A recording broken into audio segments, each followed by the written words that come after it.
Hello, I'm Bruce Lord from Healthy Land and Water, and today we're pleased to be visiting Brett and Tamika McAllister at their property here at Drought.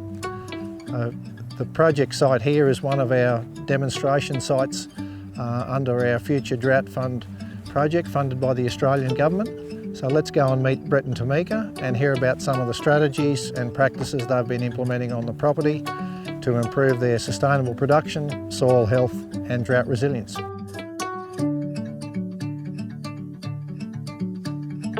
So we're Brett and Tamika McAllister. We live here at Drought with 3 little kids, and we have 170 acres here, and we also are just another 1,700 acres all in the scenic rim area. We predominantly run a beef cattle operation, making a bit of hay for ourselves and occasionally selling some. We've bought this property in 2 sections. Both of them were for, as long as anyone can remember, vegetable growing farms or hay and grain operations. Through the drought in 2019, we ran out of feed, we ran out of water. Trying to drought-proof ourselves with the help of Healthy Land and Water and with more variety in species. I think drought resilience is really the forefront of our mind because it's the greatest risk that we're going to have. Definitely we're going to have floods, there are going to be fires, there are going to be other things that set us back, disease in our herds, but at the end of the day, drought is the one that's going to hit us. It's not if, it's when. And so I guess it's the one that's at the front of our mind to focus on.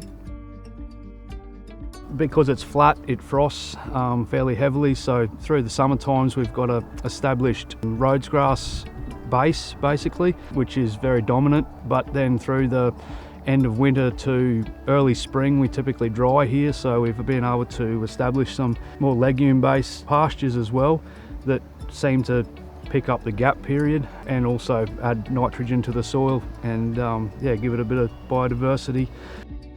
We're very conscious of the fact that we're right here on the Worrell, so the things that we do on our farm contribute a lot to the health of the Worrell. So we've cut out using synthetic fertilisers. We used to use a lot of urea.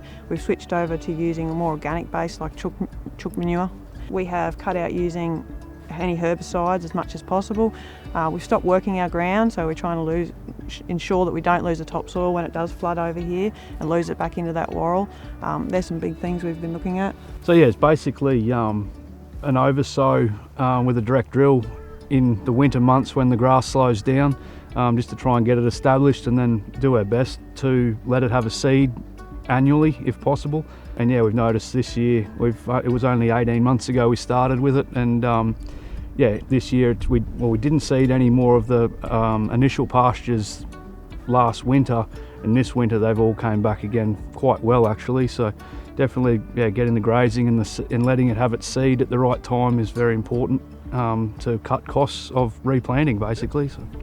So a really terrific result here with your, drilling the legumes in. I guess they're a perfect companion when our summer grasses are in their dormant phase. For us here, we have quite a dry spring, so it's really important to look at different ways to try and help with that spring break. So getting these more winter dominant species, the vetch, chicory particularly, which we find persists into the spring, as well as the oats, really help us out in that dry period. So we're looking forward to getting some cattle onto this year. Some of the things we've found that have worked well for us so far have been, we've planted some vetches, we've got clovers, burr medic, we've got some plantain and chicory. It was mostly all planted last year and we found it to come back beautifully this year, so really good perennial activity going. Yeah, by using the different legume bases and things like that, we've noticed a massive improvement already in the nitrogen fixation. As we got one area left that was predominantly Rhodes grass, and right beside it was a multi-species crop, and there was a blatantly obvious difference in those 2 paddocks through summer this year. It was incredible to see that. See one of the little burr medic plants with just some rhizobium on the roots there, so there's a little bit of fixation happening. The so soil's starting to improve. It's good. Which is most of your aim? Most of my aim, correct. Yeah, correct. Of having this green all year round and oversowing those crops just to improve the soil that's had a bit of a hard time over the years with some continuous definitely cropping. Definitely. It's we've gone cold turkey on the nitrogen addition with the urea. So to see the plants doing that for us now, that's quite pleasing.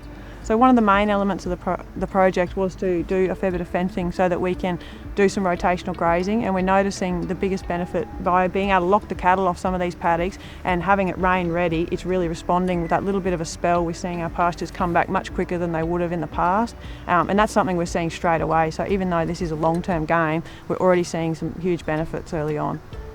I think long-term we're just really focusing on having resilient everything. We want a resilient business, we want resilient soils, we want resilient cattle and resilient pastures. That really is what our goal is, so that next time we know we're always going to have setbacks, but we really just want to know that our environment and our ground and everything here is working with us so that to help us get through that setback in the long run. Everything we've learnt about with regenerative agriculture is it may not be us that see the proper benefit, it's potentially going to be our kids that will see that down the track. We've got 3 little kids, so we're hopeful that with what we're starting on here, if carried on and things work for us, it will be a sustainable thing for them down the track.